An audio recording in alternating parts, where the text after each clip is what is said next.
అధికారులతో మాట్లాడిన ఈ సందర్భంగా ఈ సమావేశంలో ఉన్న ప్రతి ఆడబిడ్డకు నా సూచన, భవిష్యత్తులో బ్యాంకుల నుంచి మీకు రుణాల ఒప్పందం ఇప్పించే బాధ్యత నేను తీసుకుంటా. రైస్ మిల్లులు మీరే స్వయంగా పెట్టుకోండి. అదేవిధంగా అమెజాన్ లాంటి వాళ్ళు లాజిస్టిక్ సెంటర్లు అంటే పెద్ద పెద్ద గోడౌన్స్ కడుతున్నారు. మరి అమెజాన్ కట్టుకోగలిగినప్పుడు ఆడబిడ్డలు ఎందుకు కట్టుకోకూడదు? మీకు మండలాలలో మీకు అవసరమైన స్థలాలను ఇచ్చే పూచి నాది. మీరు లాజిస్టిక్ పార్కులు పెద్ద పెద్ద గోడౌన్లు కట్టుకోండి, రైస్ మిల్లులు పెట్టుకోండి. ఈ వరి మొత్తం మీ దగ్గరనే తీసుకొచ్చే విధంగా రైతులు అక్కడికే తీసుకొచ్చి అక్కడనే ఇచ్చి చిన్న చిన్నవి కాకుండా 20 ఎకరాలు 30 ఎకరాలు 50 అవసరమైతే 100 ఎకరాల వరకైనా మంచి లాజిస్టిక్స్ పార్క్స్ మీరు సిద్ధం చేసుకోండి. రెవెన్యూ మంత్రి గారు కూడా ఈ సమావేశంలోనే ఉన్నారు.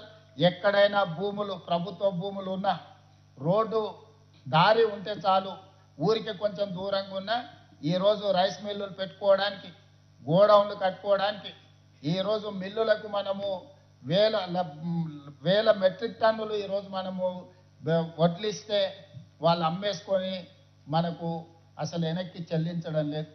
ఈరోజు వేల కోట్ల రూపాయలు ఈరోజు దళారులు మిల్లర్లు కొంతమంది ప్రభుత్వాలను మోసం చేస్తున్నారు. అదే మన ఆడబిడ్డలకు ఇస్తే ప్రతి గింజకు జవాబుదారీతనంగా మన ఆడబిడ్డలు ఉంటారు.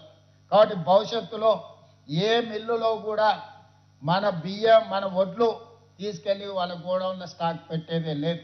ప్రతి మండలంలో లాజిస్టిక్ పార్క్స్ పెద్ద పెద్ద గోడౌన్లు కట్టి మహిళల దగ్గరనే భద్రపరుస్తాం.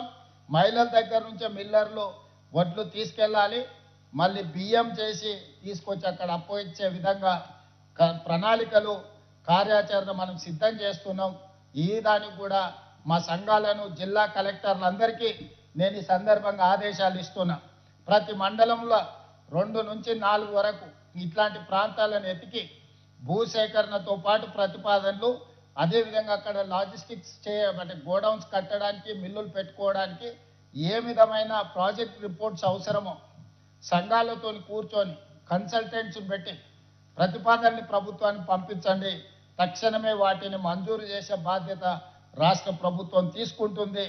0 వడ్డీతో బ్యాంకుల లింకేజ్ కూడా రాష్ట్ర ప్రభుత్వం బ్యాంకర్స్తో మాట్లాడి ఆర్థిక మంత్రి గారు స్టేట్ లెవెల్ బ్యాంకింగ్ వాళ్ళతో ఎస్ఎల్బిసి మీటింగులు పెట్టి వాళ్ళకి కావాల్సిన రుణాలు కానీ వాళ్ళకి కావాల్సిన నిధుల మంజూరీకి మంత్రి గారు సహకారం ఇస్తారు. ఆ పైన ఏదైనా అవసరం ఉన్నప్పుడు నేను కూడా పూర్తి స్థాయిలో ఇందులో పాల్గొంటాను. ఇదే కాకుండా ఈరోజు మనం సూపర్ బజార్లు చూస్తున్నాం. ఒక దగ్గర పోతే బిగ్ బజార్ కనిపిస్తుంది, ఇంకొక దగ్గర పోతే డీమార్ట్ కనిపిస్తుంది, ఇంకొక దగ్గర పోతే ఇంకేదో పెద్ద కంపెనీలు చైన్ సూపర్ బజార్లు వస్తున్నాయి. అందుకే నేను మా ఆడబిడ్డలకు సూచన చేస్తున్నా, కొనుగోలు చేసేదే మీరు, సూపర్ బజార్లకు వెళ్ళి వస్తువులు కొనుక్కుంటున్నదే మీరు. మీరే 67 లక్షల సైన్యం ఉన్నారు అంటే 67 లక్షల కుటుంబాలు మీరు కొనుక్కుంటేనే ఆ సూపర్ బజార్లు ఈరోజు వ్యాపారం చేసుకుంటున్నాయి.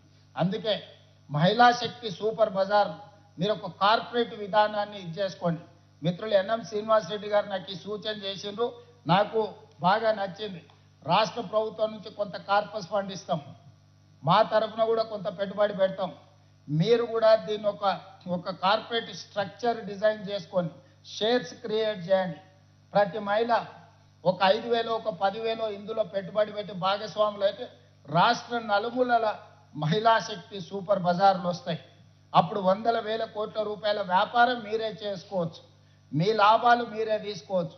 ప్రజలు ఏమి కొనుక్కోవాలనుకున్నా నిత్యావసర వస్తువులు కానీ అత్యవసర వస్తువులు కానీ తిను బండారాలు కానీ ఇతర ఏమి కావాలన్నా మంచి నూనె ఉప్పు పప్పు బెల్లం చింతపండు ఏమి కావాలన్నా ఒక నాణ్యమైన వస్తువును కొనాలంటే మహిళా శక్తి సూపర్ బజార్లోనే కొనుక్కోవాలనే విధంగా మీరు బ్రాండ్ను ప్రమోట్ చేసుకోండి.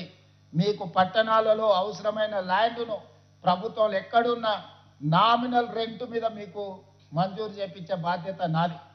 అదేవిధంగా మున్సిపాలిటీలలో మున్సిపల్ కార్పొరేషన్లో జిల్లాలలో కూడా ఈ సూపర్ బజార్లను మీరు పెంచుకోండి. మొదటి విడతగా నియోజకవర్గానికి ఒక మంచి సూపర్ బజార్ పెట్టుకోండి. అప్పుడు 119 సూపర్ బజార్లు వస్తాయి. దీనికి సంబంధించి నేను మిత్రులు శ్రీనివాస్ రెడ్డి గారికి రిక్వెస్ట్ చేస్తున్నా, ప్రభుత్వ స్థలాలు ఎక్కడున్నా ఈ మహిళా సంఘాలకు నామినల్ రెంట్ మీద 30 సంవత్సరాల దీర్ఘకాలిక లీజు మీరు ఇవ్వండి. అక్కడ వాళ్ళు బ్యాంకు లింకేజ్ పెట్టుకొని బ్రహ్మాండమైన సూపర్ బజార్లు కట్టుకుంటారు. అక్కడ అన్ని వస్తువులు, ఎందుకంటే గ్రామీణ ప్రాంతాలలో పంటలు పండించేది వీళ్ళే, పంటలు కొనుగోలు చేసేది వీళ్ళే ఐకేపీ కేంద్రాల ద్వారా.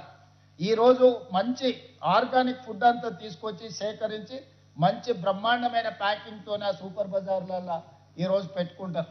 ఎవరు కొన్నా కొనకపోయినా ఈ 67 లక్షల కుటుంబాలు ఈ సూపర్ బజార్లలో కొనుక్కుంటే ఇవి దేశంలోనే one of the best super బజార్లుగా రాణిస్తాయి. కాబట్టి భవిష్యత్తులో నేను ఇక్కడ ఉండే అధికారులకు మా సీతక్క గారికి సూచన చేస్తున్నా, మీరు ఒక మంచి ప్రాజెక్ట్ రిపోర్ట్ తయారు చేసుకోండి. రాష్ట్ర నలుమూలల ఈరోజు డిమార్ట్ లేకపోతే హెరిటేజ్ లేకపోతే బిగ్ బజార్ల కంటే బెస్ట్ సూపర్ బజార్లు మా ఆడబిడ్డలు పెట్టుకునేవి వస్తాయి. దానికి కావాల్సిన సంపూర్ణమైన సహకారాన్ని అందించడానికి ఈరోజు మా ప్రభుత్వం సిద్ధంగా ఉన్నది. అదేవిధంగా అక్కడ టీవీలో చూస్తుంటే, అక్కడ వీడియో కాన్ఫరెన్స్లో ఉన్న మా ఆడబిడ్డల్ని చూస్తుంటే చాలా సంతోషం అనిపిస్తుంది. అందరు పాలపిట్టల్లాగా అక్కడ బ్లూ కలర్లో కనిపిస్తున్నా. ఆనాడు మీ అందరికీ ఈ రాష్ట్ర ప్రభుత్వం పెట్టే చీర ఆడబిడ్డకు పెట్టే సారే అని చెప్పి ఈరోజు మనం పెట్టినాం. అందరు సంతోషంగా పండగకు కట్టుకున్నట్టుగా ఈరోజు అక్కడ చీరలు కట్టుకొని ఉన్నారు. ఒకప్పుడు ఇచ్చిన చీరలు మీకు తెలుసు, నేను పెద్ద చర్చ చేయదలుచుకోలే. పంట పొలాలలో పిట్టల్ని బెదిరించడానికి కట్టే తీసుకెళ్ళి, కానీ ఈరోజు ఆడబిడ్డలు పండగ పూట కట్టుకున్నట్టుగా సారె పెడితే, పుట్టింటి వాళ్ళు సారె పెడితే ఏ విధంగా చీర కట్టుకుంటుందో ఆడబిడ్డ సంతోషంగా ఈరోజు మా ఆడబిడ్డలు అందరూ కూడా చీరలు కట్టుకొని ఈ వీడియో కాన్ఫరెన్స్లో పాల్గొంటే నిజంగా పోయిన సంవత్సరం మేము అందించిన చీరలు ఈరోజు మాకు సంతోషాన్ని అందించినాయి. అదేవిధంగా పట్టణాలలో కూడా కొంతమందికి గతంలో ఉత్పత్తి పూర్తి స్థాయిలో రాక వాయిదా పడ్డది. ఇప్పుడు వాటిని కూడా సీతక్క గారు పంపకాలు మొదలు పెడతామన్నారు. తొందరలోనే మున్సిపాలిటీలలో పట్టణాలలో కూడా మిగతా ఆడబిడ్డలకు 1,00,00,000 మందికి 1,00,00,000 చీరలు మనం పంచినాం. అదేవిధంగా ఇప్పుడు నూతనంగా ఆనాడు పాలపిట్ట రంగు ఇస్తే ఈరోజు చిలకపచ్చ రంగు ఈరోజు మనము నూతనంగా వెనకాల కనిపిస్తున్నాయి కదా, ఈరోజు ఈ చీరలు ఈ డిజైన్లు ఆమోదం కాబోతున్నాయి. ఈరోజు కొత్త చీరల్ని కూడా మా ఆడబిడ్డలందరికీ కూడా పెట్టడం ద్వారా పండుగ మీ సోదరుడు చాలామంది తల్లి అన్నదమ్ముళ్ళు సొంత చెల్లెళ్ళనే ఇంట్లోకి వెళ్ళగొడుతారు. ఈ మధ్యనే రాజకీయాలలో మీరు చూసారు, సొంత చెల్లెని ఇంట్లో నుంచి అన్న వెళ్ళగొడితే ఏ రకంగా ఆ చెల్లి అన్న మీద శాపనార్థాలు పెడుతుందో. సో సొంత చెల్లి కూడా భారం అయింది అనుకొని ఇంట్లో నుంచి పంపించే ఆస్తిలో వాటా అడుగుతారని పంపించే సందర్భంలో 1,00,00,000 మంది ఆడబిడ్డల్ని ఈ మంత్రివర్గం సొంత సోదరిమణుల్లాగా భావించి ఈరోజు మీకు చీర పెట్టే కార్యక్రమాన్ని, మిమ్మల్ని ఆర్థికంగా నిలబెట్టే ఒక ప్రణాళికను, మిమ్మల్ని కోటీశ్వరులను చేయాలనే లక్ష్యంతోనే ఈ ప్రభుత్వం పనిచేస్తుంది.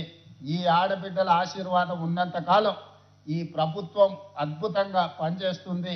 ఈ ప్రభుత్వం తిరిగి అధికారంలోకి తీసుకొచ్చే శక్తి ఈ మహిళా శక్తి చేతుల్లోనే ఉంది. అందుకే 1,00,00,000 మంది బిడ్డలని 2034 లోపల కోటీశ్వరులను చేసే బాధ్యత మా మంత్రివర్గం తీసుకుంటుంది. ఆ దిశగా పనిచేస్తున్న కష్టపడుతున్న మా అధికారులను అభినందిస్తూ ఈ కార్యక్రమంలో పాల్గొన్న మా ఆడపడుచులందరికీ మళ్ళొకసారి శుభాకాంక్షలు తెలియజేస్తూ ఇంత మంచి కార్యక్రమాన్ని ఏర్పాటు చేసిన సంబంధిత శాఖ మంత్రివర్యులు సీతక్క గారిని కూడా అభినందిస్తూ మీ అందరి దగ్గర సెలవు తీసుకుంటున్నా. ధన్యవాదాలు ఆడబిడ్డలారా.